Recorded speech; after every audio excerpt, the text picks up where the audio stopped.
Dans l'arrondissement d'Akasato, ce mercredi 7 août 2024, des dizaines de boutiques et emplacements ont été cassés. Sur ces boutiques, on pouvait lire des chiffres comme celui-ci, moins 2,69.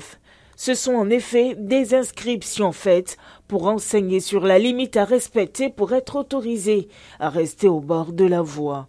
Nous sommes des bouchers. On va dans la boutique. Mouton et bœuf.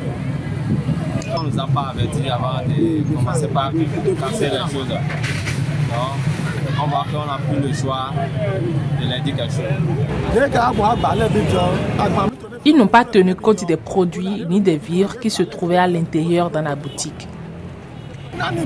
Nous, on n'avait pas le choix. Ils ne nous ont même pas prévenus. Ils nous ont surpris. Si c'est ça qu'ils ont averti, on allait débarrasser les trucs, mais ils n'ont pas averti. C'est ça qui m'a même découragé moi-même. C'est ce qui me décourage dans cette histoire. Ce sont mes économies qui sont parties en fumée comme ça. Ça fait des années que je suis dans cette boutique. Désolation, tristesse, mécontentement. Mais il y a bien une raison derrière ces casses. La construction de la double voie Cotonou-Niamey est entamée depuis quelques mois. Et pour les populations témoins de ce déguerpissement, les avis sont partagés. Nous sommes d'accord avec le gouvernement. On se plaignait des routes autrefois. Et maintenant qu'on a la solution, pourquoi nous plaindre?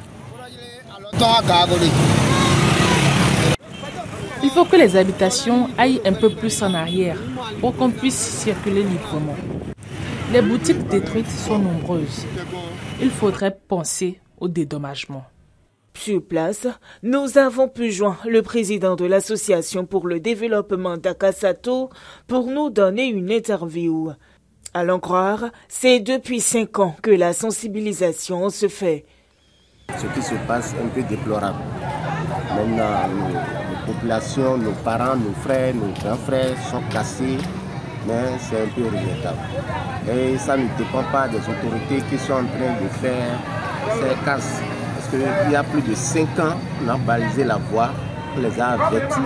Il y a 1 an, et ils sont encore repassés pour leur demander de déguerpir.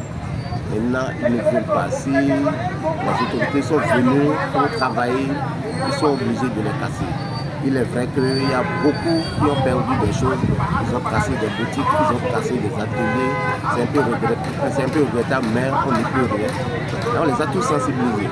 Le niveau d'avancement des travaux de construction de la double voie Cotonou-Niamey est considérable